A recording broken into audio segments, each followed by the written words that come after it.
see you. Good to have you along with us. And of course, good to be seen by you and those listening on the audio version. Good to be heard by you. I'm today in Minneapolis, again sitting down, and I try to alternate because we do this as a daily podcast between standing up and sitting down. And all week I've been sitting down. So this is my little reminder that I need to stand up. If you're following along on the live stream, let us know where you are, where you're coming from, what you're doing, standing up, sitting at work, on an elliptical machine, whatever it is that you do to pay attention to these things. We'd love to know about it. You know, our little podcasts are designed as a place where we take this open-eyed and hopeful journey into the questions of what's going on and what can we do in light of it. And science is such an important part of this. The relationship between faith and science certainly is an important part of this. And because it's Friday, joined by the co-host on Fridays, astrophysicist Paul Wallace, and today also biologist Michael Zimmerman. And Michael runs the Clergy Letter Project, which we're going to hear about. It's really exciting. It's an endeavor, as they describe it, that's designed to demonstrate that religion and science can be compatible and to elevate the debate and the conversation between each of those. So we're really glad to have you along. Thanks for being a part of this today. And good morning, Paul. Good morning, Michael. Good morning.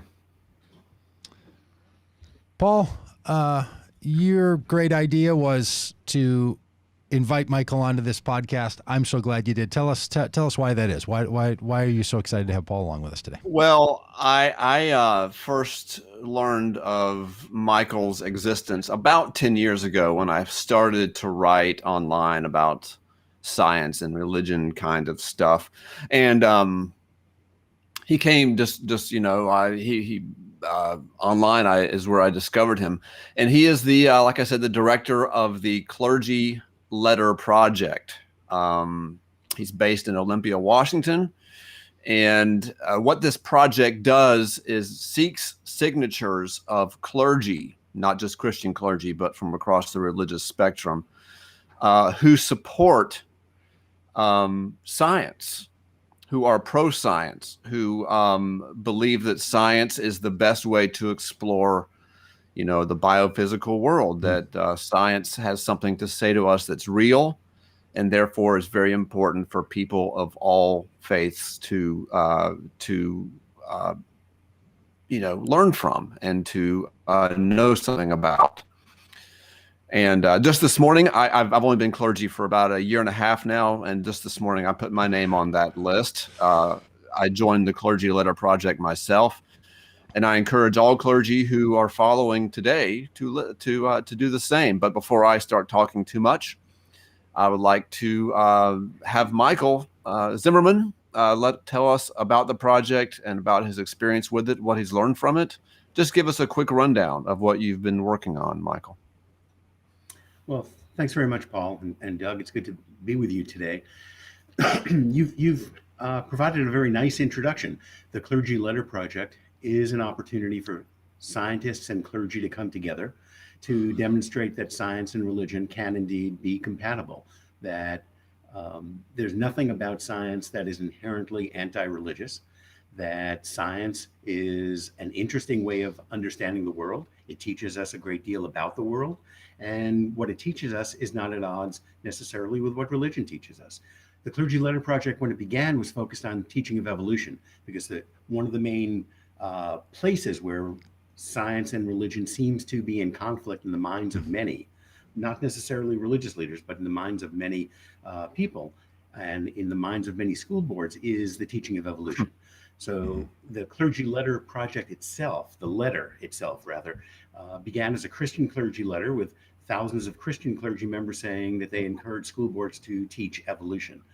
Over the years, we've grown in two different ways. We've grown to, as you said, Paul, to include members of other religions. So we have a Unitarian Universalist letter, we have a Rabbi letter, we have a small Imam letter, we have a Buddhist letter, we have a Humanist letter, all of which have scores and hundreds and in some cases thousands of clergy who have signed on to demonstrate that evolution should be taught in public schools. It should be taught everywhere. Then the second piece of what happened with the Clergy Letter Project is clergy members have discovered that science and religion come together in many other avenues as well. For instance, biology teaches us that we as humans are all closely, excuse me, are all closely related to each other, and therefore the concept of racism just doesn't make any sense. Right. Religion teaches us the very same thing. So clergy members have come forward and said, we're opposed to racism in all of its forms. We're opposed to homophobia. We're opposed to Islamophobia. Most recently, although we've recognized the importance of caring for the natural world, most recently, Clergy Letter Project has started another letter called the Climate Crisis Letter, which was written jointly by clergy members and scientists, which have called for immediate action on our climate crisis. So in all of these ways, science and religion come together to demonstrate the power of both, the importance of both, and the fact that although science and religion may have different methodologies, so often, excuse me, so often they lead us to the same conclusions. So what is, I mean, so Paul introduced himself that he's not only a professor, he's an astrophysicist, but he's also now a clergy. I'm a pastor by training and an activist in the world. But you didn't get into this by being a clergy. You got into this from the other side, from being a biologist, right? What were the circumstances that said to you, hey, I should dedicate a significant portion of my life and try to recruit religious people, especially religious leaders, to have to make this statement about the relationship between science and religion, or science and faith, more pronounced? How did you find your path into this? Got there somewhat accidentally in that I'm an evolutionary biologist. Years ago, when I knew nothing about creationism, I was asked, excuse me, something stuck in my throat this morning. Mm-hmm. I was asked to review some documents for the ACLU dealing with a trial in Arkansas in the 1980s. All of a sudden I discovered what creationism was about and what it was doing, and the dangers associated with that kind of anti-intellectual view and anti-scientific view. I started doing some writing and some talking, and by doing all of that, occasionally I'd be invited to a town somewhere to talk to school boards that were taking extreme views about the teaching of evolution. In general, I never went to any of those meetings. I never went to those meetings because I learned very early on from people I really respected that no school board would ever want to hear from me. Partly because I'm boring and partly because of this and that, but most importantly for two other reasons. One is I'm from out of town. I mean, if I'm going to some other place, all of a sudden I'm an out-of-town expert. School boards don't want out-of-town experts. They want people who are in their community and are part of that community and have kids in those schools and care about what's happening right there, and are not, if you will, carpetbaggers in any way. Secondly, people for far too long in this country, maybe in the world, but especially in this country, we have a disdain for expertise. I have a PhD in biology, as I said. If I come from out of town and I come and speak as a biologist, people look at me as an expert and they say, you're biased. We don't care about your expertise. We care about what we know and what we care about, what we understand in this town. You don't know anything about us. You may know something about biology, but you don't know about us. So invariably what I would do is convince people who ask me to come to their school board is to get a grip, invite somebody more interesting, more pretty, and more intelligent, and especially more articulate. But more importantly, to invite somebody who is local. And I said, and they were always surprised at this, invite a clergy member to speak on behalf of science. They said, what do you mean, a clergy member? And I said, the issue is not a scientific issue, it's a religious issue. You want a clergy member to come and speak to your school board to say what you're promoting is religious in nature. It's in fact bad religion. It goes against my religion. It goes against many of the kids in school's religion. And what you're doing is forcing some other religion on them in the name of religion. And you're dressing it up to look like science. So I was doing that for a good number of years. And then a school board in Grantsburg, Wisconsin got a hold of me and asked for help. They were introducing at the time the country's most stringent regulations about teaching of intelligent design and creationism. And what I ended up doing there was I drafted a letter for the deans of liberal arts colleges in Wisconsin, because I was a liberal arts dean in Wisconsin, got everybody to sign on, sent it in, and it made a difference, but not a big enough difference. So I drafted another letter that was signed by biology professors across the state and religious professors, religious studies professors across the state sent Oh, that in. nice. Yeah. And then I drafted a letter from anthropologists and physicists, not physicists, geologists. And people said, well, what the hell do any of these people know about education? So I drafted a letter from high school and middle school teachers and had hundreds of those teachers send it in. We were beginning to make a difference, but I knew I had to listen to my own advice. And I needed a letter from religious leaders. But I wasn't a religious leader myself, as you say, I'm a biologist. So I had a friend who was a UCC clergy member, asked him to draft something. He drafted what has become the 2-paragraph clergy letter, Christian clergy letter, sent that around the state, got 200 signatures very quickly, and realized that's going to make a difference. So soon thereafter, when the school board in Grantsburg, Wisconsin backed down, what we had was a fight in Dover, Pennsylvania.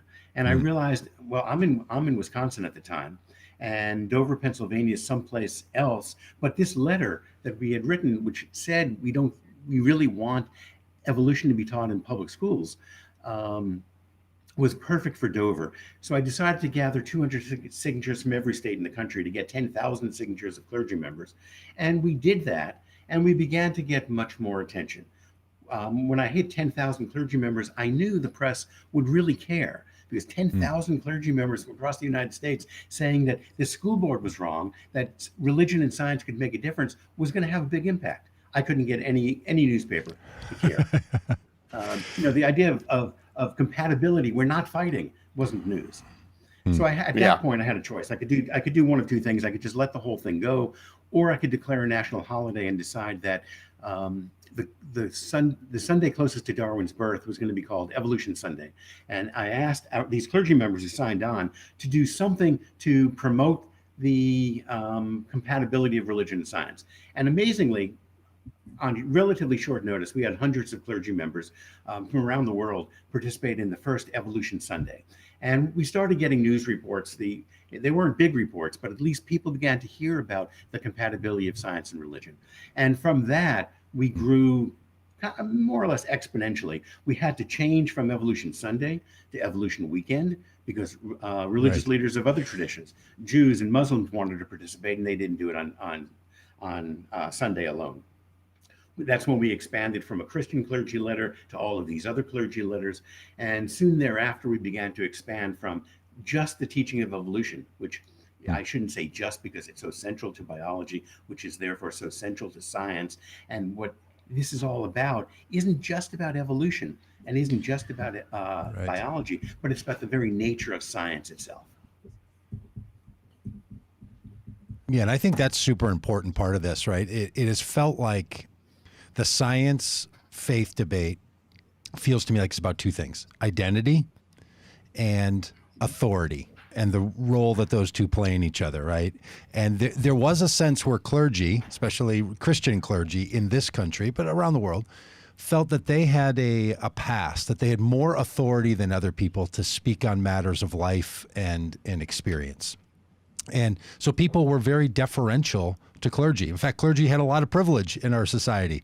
There's a whole thing that, the clergy are the original profession. In fact, the word profession comes from the first clergy, the role of professing. So all of a sudden, science, many times over the course of our American history, asserts itself as saying, look, we also have authority. There's some things we know, and what we know really matters, and you should listen to scientists. And there's a lot of clergy who, not because they disagree with science, but because they because they find it discomforting to have the authority shift from one location to another. And I feel like, Michael, that's kind of what you were pointing out, where people at school boards or other places would say, well, you might know your thing, but you don't know us. Because the role of authority and identity is so important, and how do people understand themselves. And now we live in this point where I hear it every day, because I follow the news more than a healthy person should. And because of the pandemic, people are saying all the time, trust the scientists, believe the scientists. It's curious that there was a period of time when that's how people talked about church, right? Trust your clergy, trust the gospel, trust the teaching of your church. And just as people, like, we don't do well with that. So I don't know. I feel like that's a piece of it. And, Paul, you obviously teach at school and you're a clergy and you're involved in your own profession as a scientist. Do you see it similarly, that it's this issue of authority and identity? Yeah, I do. And there was a period of, I guess, 5 or 6 years ago, I taught a course on evolution in our church. It was like a Wednesday night program, and it was like, it wasn't religious. I mean, it was in a church, but I taught them the basics of evolution. I'm no biologist, but I think I could get by, getting the basics across. And it made all the difference. What Michael was saying is true. If you come in as an outsider, if I had brought some biologist in who, taught at Georgia Tech or taught at Emory, that wouldn't have meant anything. But knowing that it was me, at the time I was not clergy, but I was a fellow parishioner, coming from me, in that context from within the community, it made a lot of difference. I don't think they left as experts on evolution, but I think that they left a little bit more, because we have what may be fairly or unfairly called a big tent church. We have a pretty wide spectrum of points of view. And I know there's particularly an older group that was pretty conservative. It was never an issue in our church. Not a point of contention, but I think it was very useful. And I do think that Michael's right, that being from the inside, being a local, makes a huge difference. Michael, before we went live here, we were chit-chatting. One of the fears I always have of the podcast and live streams when we talk ahead of time is we always say the best things before we go online. And you said something I feel like was one of those best things. And it was, look, science is not made for third graders. And that's one of the things that I've been saying about faith and religion and the Bible. Like, don't let children read the Bible. These are not kid stories. And then what people do if they hear it as a child with faith or with science or with anything is they have to understand it at a level that fits the developmental stage of the person who you're teaching. And sometimes people get stuck there, right? They get stuck in a version of faith or of science or of math or relationships or of sports or whatever. And they stay stuck at a level that fits well as a 8-year-old, 9-year-old, 10-year-old, when a lot of times kids are starting to learn science. Or I don't know how old I was when we started talking about biology. I feel like it was 6th grade or something. I'm like, man, I don't know about the rest of you, but my 6th grade brain was not capable of understanding, a billion years in development of humankind. So it feels like in so many areas of our society and culture, we end up getting stuck, right? We end up with these child staged versions of the things that are important to us in our lives. Hey, yeah, I think you said that nicely. And let me amend that fabulous statement, because I didn't think it was that fabulous to begin with. What I meant by saying science is not for third graders is what we know about science now. Some of the advances we make at the cutting edge of research can't be explained easily to a third grader, and that's really important to recognize. That yes, the news, even the New York Times, isn't going to be able to explain all the nuances of modern science. However, from when kids are first self-aware, maybe at age 2 or age 3, what they end up doing is exploring their universe. They're exploring their world. They're experimenting. They try this and they try that, and they realize this works and that doesn't. And what that is the basics of science. That is, you do an experiment, you have an idea, you do an experiment, you find out this seems to be false, and you move on to something else. And what kids begin to understand, although somewhere in there superstition comes in, but what kids begin to understand is, wow, the way I understand the world seems to work, although this new piece fits in this way and I have to change my interpretation of the world. Kids have no problems making those changes. Kids have no trouble being very simplistic scientists, which is what makes science so human and so interesting. But as we move on and as science moves on, we have learned so much about the world. It is so much more complex. You're not going to be able to use that same simple language, right, but to understand the complexities. But what we have done with education to such an extent is beat the inquisitiveness out of kids. We beat the science out of them And we say, well, science is all about memorizing facts. And if you Yep. can do that, you'll be a great scientist. And that has nothing to do with what science is all about. It's not, If that's not anybody the can, exciting part of science. if anybody can make it to 12th grade with their wonder still intact, Yeah. they have achieved something remarkable. You're All right, right. so I have completely agree. this little clip that I want to play. It's a comedy clip from a comedian that I have laughed at for years, including back to 1998 when this little bit came out. His name's Lewis Black, and he when I heard this bit that he did back in 1998, it captured my own question about this issue of how we think about science. In this little comedy bit, he's going to talk about sort of his experience with eggs of all things, and it has stuck with me that this bit. So we'll play it, and then we can chat about it. The only thing we've come up with to deal with the fact we don't have an ozone layer is sunblock. And I don't trust that stuff at all. Because the people who told us about sunblock are the same people who said eggs are good. And then they said eggs were bad. And then they said they were good, and then they were bad. The yellows may not be good. The white, make up your mind! It's breakfast, I gotta eat! Right, so this little bit where he's saying, like, I don't know who to listen to anymore. They say one thing and then they say another. And eggs is a particular one of these questions. In fact, if you go on YouTube and look for that clip from Lewis Black, you'll see about 40 different videos arguing about the cholesterol level and the benefits of natural fats around eggs. So I think that's important because people feel like they hear so many different things, right? And they don't know how to reconcile. And sometimes they've committed to an idea and then that idea changes.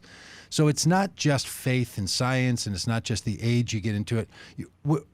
There's really a maturity that we have to have as people to deal with new information and new understanding and an evolving, intentional play on words, an evolving sense of our understanding of what is and how it is.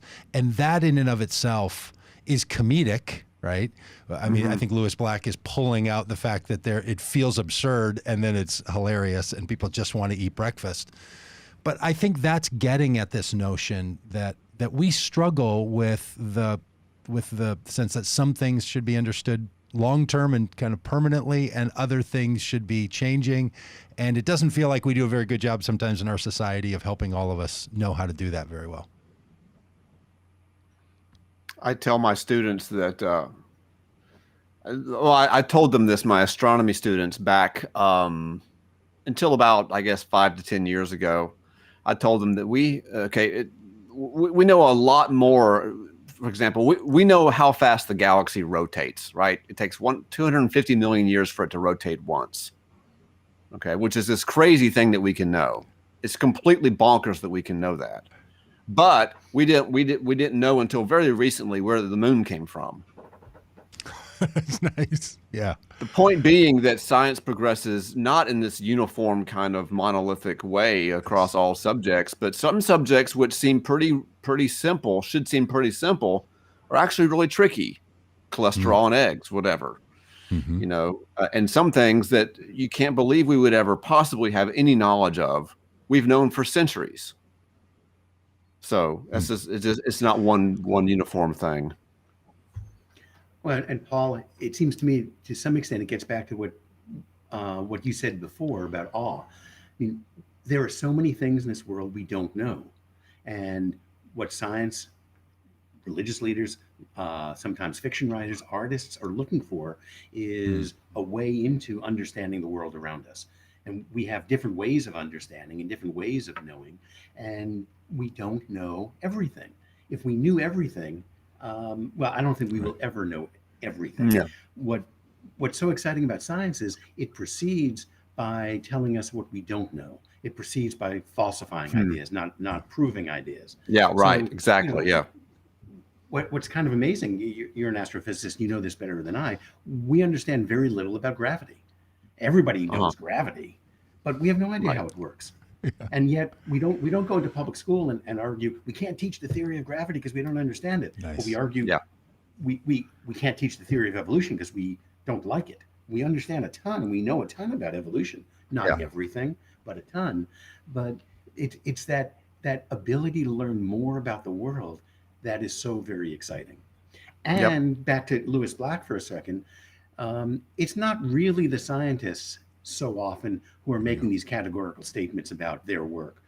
Occasionally they are because they want press, but it's mostly the media. And I don't mean to be attacking the media as false media or this and that, but because science is complex and the news has to be somewhat simplistic, they make simplistic statements about complex issues, and they want simple answers. They want this is good and this is bad, yes or no, when in almost every case it's a maybe. Yeah.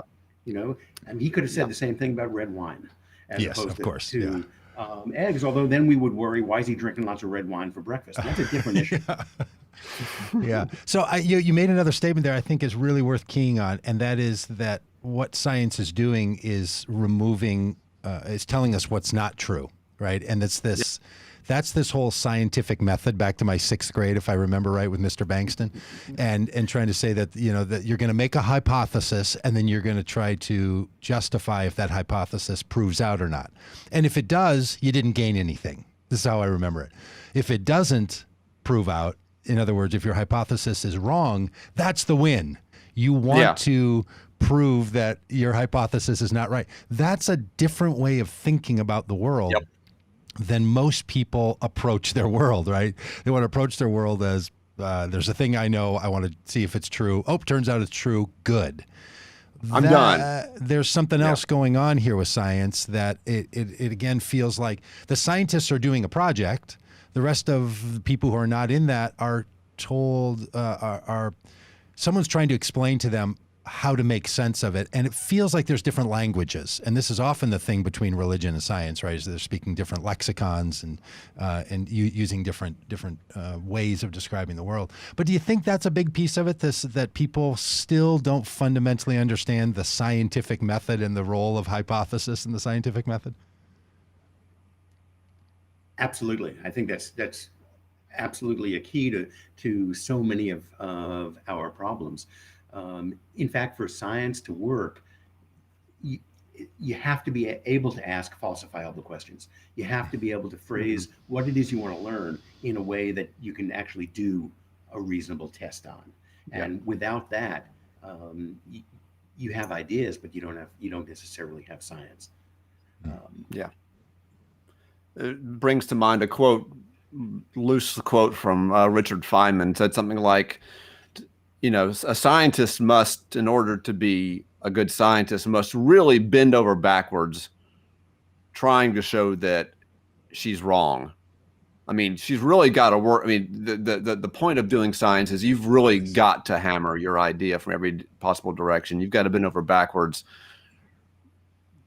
trying to show that you're wrong in order to be right. And, I mean, that is so, go. Go ahead, Michael. He, not surprisingly, he said it well because he's so prolific and so wonderful. But that doesn't mean that every scientist does that. It doesn't mean that scientists are not human. Scientists, have theories, have ideas, and often we like them. We know how to disprove them, but in our heart of hearts, we hope we don't disprove it because we want our name associated with that theory. Back to what you said, Doug, also though, we are speaking we are speaking different languages, but we're using the same words. And so often that's problematic because, for instance, we use the word theory, and in science, there's nothing higher than theory. An idea doesn't become a theory easily. It has to have a ton of data that has predictive value and supports the idea before it rises to the level of theory. In common parlance, you wake up one morning, you have an idea, you say, I have a theory. And when people hear that a scientist has a theory, they think that, it's just an idea that they woke up with in that way. Yeah. Pure speculation. Absolutely, and in science, theory just simply does not mean that. Let me, since you used a really wonderful quote, let me use a wonderful quote as well. It's from the Dalai Lama, and it's the epigram to our Buddhist clergy letter. And what the Dalai Lama wrote is, if scientific analysis were conclusively to demonstrate certain claims in Buddhism to be false, then we must accept the findings of science and abandon those claims or adopt them as metaphor. Now, what that's saying, which is really so wonderful, is that when it comes to predictions in the natural world, science takes precedent over religion. Religion's dealing with another plane, with other kinds of issues. And it doesn't make truth claims about the natural world. It makes a different kind of truth claim. And if once you go there, you can't have conflict between science and religion. And that doesn't demean religion. It's just saying it deals with other, and for many people, more important issues than the mundane world of science, which for so many of us scientists, we find so exciting and awe-inspiring in the way others find religion awe-inspiring. Yeah, that is such a great way to say it. And it makes me think, and the Dalai Lama's statement is so well articulated, that not only is it about identity and authority, it's also about power, isn't it? And in some ways, it's about the future, because I hear people who get nervous about science and they start thinking our scientific capacity is so extraordinary. It's going to allow us to develop all kinds of things that people's imagination is, it becomes unnatural, right? We're going to end up in a scientifically led world with an unnatural world. And this starts to talk about biology and starts to talk about the human, what makes somebody a human being, or where our crops come from. All of these advances, many of which we're quite comfortable with, right? Like, I don't know, phones and building techniques and, the food that shows up in our grocery store. But the next stage of development, the next stage of scientific advancement feels really scary. And I think people are really afraid that power is going to be given to certain people that pursue science without any other moorings, right? That it's not connected to morals or ethics or common goodery. It's just not hooked in. So people talk about science with this future, like the science fiction, and almost all projections of the future are like, we're going to blow this place up. Everyone's going to be like, hardly anyone has a utopian view of the future, right? People have a dystopian view of the future. And I wonder if we just somehow we're uncomfortable with the ability we have for the future, where religion kind of tells us something about our moment now and kind of our past, and future gets to kind of skip this world if people are into an afterlife. So I don't know. It feels like there's a fear around science that is science fiction driven toward a dystopian version of the world. Yeah, I think that's nicely put. And I think part of that comes from a complete misunderstanding of the role of the scientist. Part of that is due to the scientists themselves, and part of that is due to society. Scientists can teach us about the world, but as you've said so well, it can't tell us what's right about the world. It can't tell us what's right about the science in terms of its morality and its use. When we talk about how do we use science, should we do genetic engineering? What kind of cloning should we do? How do we use nuclear power? Any of those kinds of questions. Scientists can inform the technical, and they should be involved in the political decision making, but they should have no more power in deciding the politics, the morality, than anybody else. They don't have insight there, or they don't have any more insight than a religious leader, a teacher. Absolutely. And science is one of the very few fields that self-limits itself. Science draws a boundary around the parts of the world that science can touch and can teach us about. Science can't teach us about everything. What it can teach us about, it teaches us wonderfully. But things that are outside of that box are not amenable to the methodology of science. And most scientists understand that and agree to that. And if the rest of the world could understand that, I think we would get along so much better than we currently do. And we could put science to the productive use and not be scared of it, and not let it control our decision making. Because I'm a scientist. I don't know anything any more about morality and politics than anybody else. In fact, I probably know a whole lot less. Paul, what do you think? Do you find that in your you teach, one of the things I love about having both of you on is you have to think about this at like a college age level, right? You think about college age people who are thinking about science, not because they're necessarily scientists to begin with. You have to talk about it to others. How do people experience this in the world that you're in? I think that Michael's exactly right, that really scientists as a group, have no special insight into the ethics of how to apply technology. Because that's what I hear you really talking about is technology. Not so much, a theory of evolution or a theory of even like in neuroscience, anything like that, but actually the application of these theories towards certain ends. I don't think that science certainly is empty in the sense of it can't direct us toward what ends it should be used for.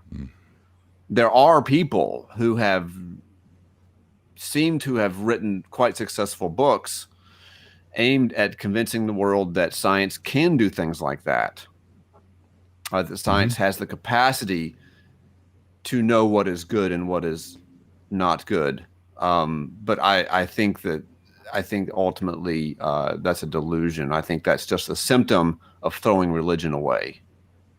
You got to find it from somewhere, and if science is the only thing you believe in, then you've got to find your right and wrong from science. But I think that's a hopeless task. And I think that, Doug, that takes us back to what you were saying, Doug, about the current pandemic, where people are saying, listen to the scientists, listen to the scientists. And I think our policy needs to be informed by the science, but it's not that the scientists are saying, this is what we have to do.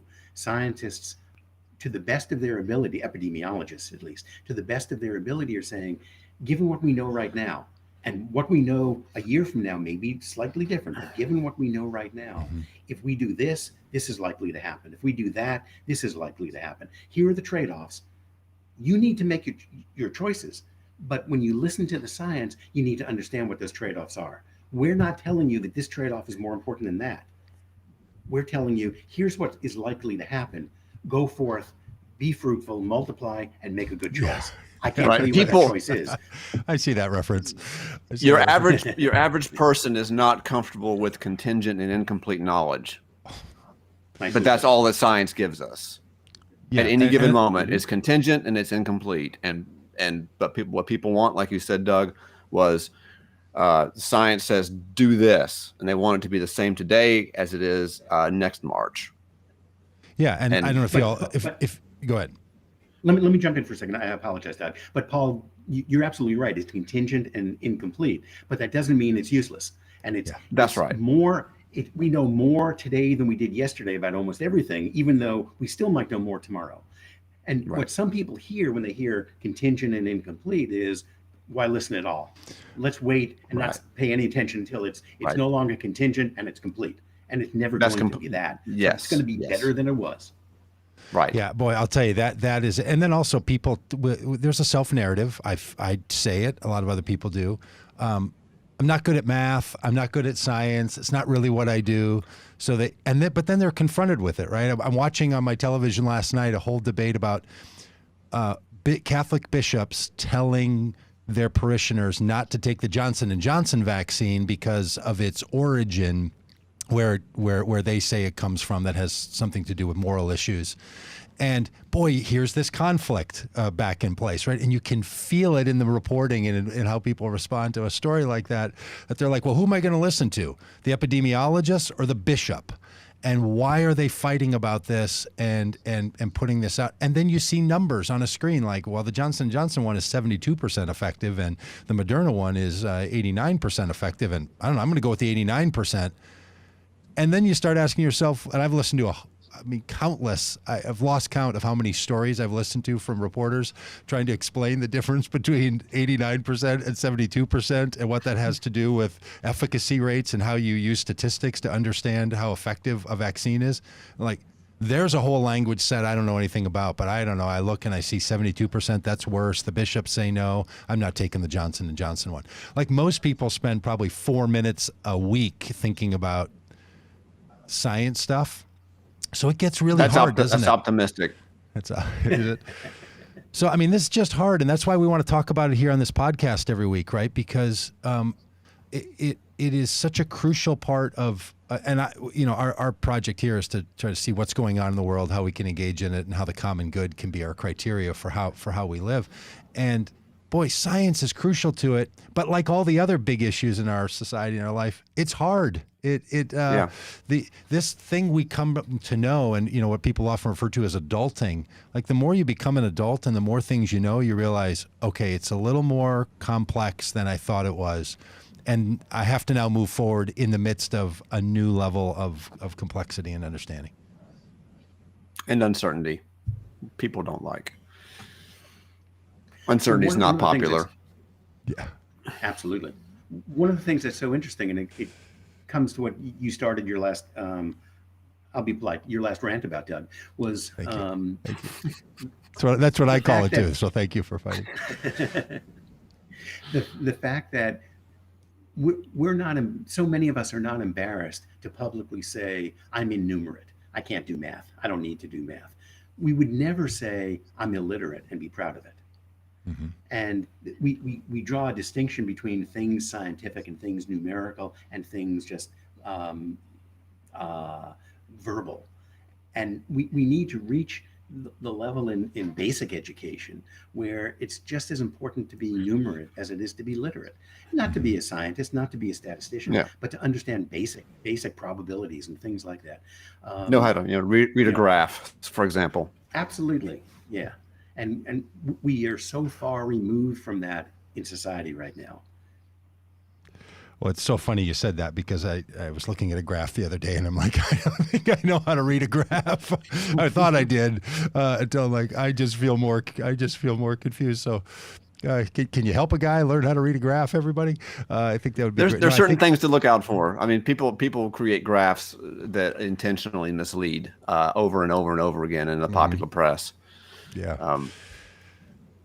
Well, okay. So, Michael, thanks for being here. Look, this I know we've gone a bit off of the Clergy Letter Project to talk about sort of the philosophy of science and how science plays in our world. But this is why the Clergy Letter Project is so important, right? Because the fact that there is one is newsworthy, at least to this podcast and to the thousands of people who have signed this with you, that people are realizing, oh, clergy are signing off on a science statement. Those feel like they're two different worlds, and just bringing them together in and of itself, I think, starts to reconcile some of this work. So we talked about it a bit at the beginning, and as we close out here, can you say a little bit more, or say it again even for those who just tuned in or need to hear it a second, a third, fourth time, what someone can do, that they can go to this website if they're watching on the screen now, there's imagery of it here, and they can go to one of these places and they can click on a letter and they can add their name if they're clergy. If they're not clergy, what should they do? Sort of give us a recap of both of those. Sure. What we have are are 5 clergy letters, all of which are promoting the teaching of evolution. If you're a clergy member, a Christian clergy member, a rabbi, a Jewish rabbi, a UU clergy member, a Buddhist clergy member, or a humanist clergy member, feel free to sign on. We'd love to have you on board. The easiest way to do that is to just send me an email, mz@theclergyletterproject.org.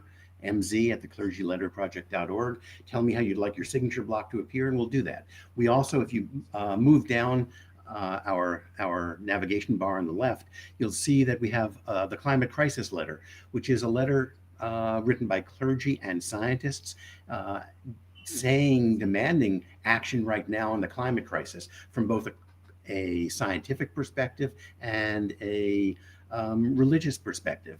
We have about 1,000 clergy members from 14 different countries who have signed on there.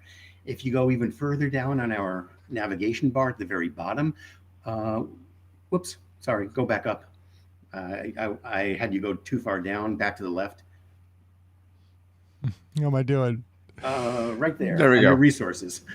Sorry about all of that. Under resources, we have a list of scientific consultants. If you're a scientist but not a clergy member, and you are interested in answering questions from clergy who are interested in science, we'll list you there, and clergy members who have questions about your area of expertise can sign on. And Paul, you're signed on as a clergy member. I'd love to have you sign on as a scientific consultant as well. We can deal with that later. That's right. What can we do to get you in this car today, Paul? Let's get you on that sign-up letter. Make you a resource today. Exactly. You know, it'll come with a full tank of gas, and it's That's only right. been driven on Sunday, so it's good to go. Yep. If you're neither a scientist nor a clergy member, but you're just interested in the compatibility of religion and science, drop me an email, mz@theclergyletterproject.org. I'll put you on our mailing list. We have a monthly newsletter and a couple of other issues that come out occasionally. You'll be informed. Two things to say about our mailing list. We've never asked anybody for money. We do this on a shoestring, and the shoestring is free. So this costs nobody anything, except for me a little bit, but I don't ask for money. We've never sold our mailing list to anybody, so the only email you're ever going to get is from me, and frankly, you don't get that many from me. But if you're interested in learning more about the Clergy Letter Project, drop me an email and we'll communicate. One of the really exciting things about this project, and you've alluded to it, Doug, people didn't know that science and religion can be this compatible. People didn't know that you can believe in evolution, you can accept the premise of evolution, and still retain your belief in your religion. When I started this, I had so many clergy members write to me and say, I thought I was all alone. I didn't realize there were thousands like me. I've been to seminary, but we never talked about this at that point because there was no reason to. I thought I was in the closet in believing in evolution and also being a clergy member. What they've now found is there are thousands upon thousands of people just like them. The last point, and I apologize for going on at length, but the last point is really important. In our society where it's us and them, where we don't talk civilly with each other, we argue with each other, and we don't even argue, we just shout. The Clergy Letter Project is an opportunity for people with divergent and different viewpoints to make the case that it's possible to have civil discourse about complex issues. It's possible to teach each other something and to move beyond the simple, you're wrong and I'm right, to, well, yeah, there's something about what you're saying, but listen, there's something about what I'm saying. Isn't there something in the middle where we can come together and move forward? And what's interesting about the Clergy Letter Project from my perspective is it's populated by clergy, many of whom are progressive clergy, but a fair number of whom are as far right politically as you can imagine. I don't agree with many of their politics, but I agree with their beliefs in the compatibility of science and religion. So we can talk about what we agree on, and we don't have to argue about everything. And by agreeing on something, it brings us closer together about everything else. We can begin that conversation, and where that conversation takes us, we don't know. And that's enriching and enlightening. And as a long-term educator in higher education, a promoter of the liberal arts, that's what the liberal arts is all about. It's seeing how others believe and understanding what they believe and why they believe, trying to understand that and trying to teach them about why we believe that something is different without beating them over the head and saying, I know I am right and you are wrong. It's saying, hey, let's learn from each other and let's do it in a way that allows all of us to grow. That's what we're all about. That's really well said. That's a Pagitt level rant right there. I love it. Hey, there's this old adage that people would say that, education is wasted on the young, right? and we don't mean that about other people. We mean it about ourselves, right? That like once you're 22 and you're out of college, somehow your world changes. You don't have access to all those other ideas and all those other interplays and all those other new voices in your head. Your world starts to get smaller and smaller and smaller. And so a project like this is one that opens it up the other way, like pushes it the other direction. And it's a lifelong project for people to have to keep opening and keep listening and keep growing and keep knowing. And it just gets harder. Our society is not set up for people post-college to widen their parameters and to think more extensively. So anytime people are doing the great kind of work you're doing, especially people that do it for, this has been a decades-long project that you've been doing for the common good. I just want to applaud it and thank you for it, and recognize what great work that you've accomplished here and that you continue to do. Paul, any final words with us today? Kind of you to say that. Oh, you're welcome. No, I think Michael just knocked it out of the park a second ago. I don't have anything to improve. I can't improve on it. So it's great to see you today, Michael. Great to finally meet you virtually. An honor to be with both of you and to be on this podcast. Great. Well, Thanks. thanks all. Hey, we do this every week, folks, or every day of every week, weekday at least. So join us on Monday. We do roundups of the news. On Tuesdays, we talk specifically about politics. On Wednesday, we have a faith conversation with pastors. On Thursdays, we look at important issues, and then on science, we talk about science on Friday. So a lot going on and a lot happening in our world. If you're already connecting to us on our podcast, do. If you're not much even of a podcast listener, and this can be the first one you're ever going to sign up for, we'd love that. We love when people do that and let us know where you're listening and how you're listening to us on all of this. So thanks for being a part of this today, Paul, Michael. So good to be with you guys today, and happy Science Friday from your friends over here at Vote Common Good. Thanks a lot, Doug.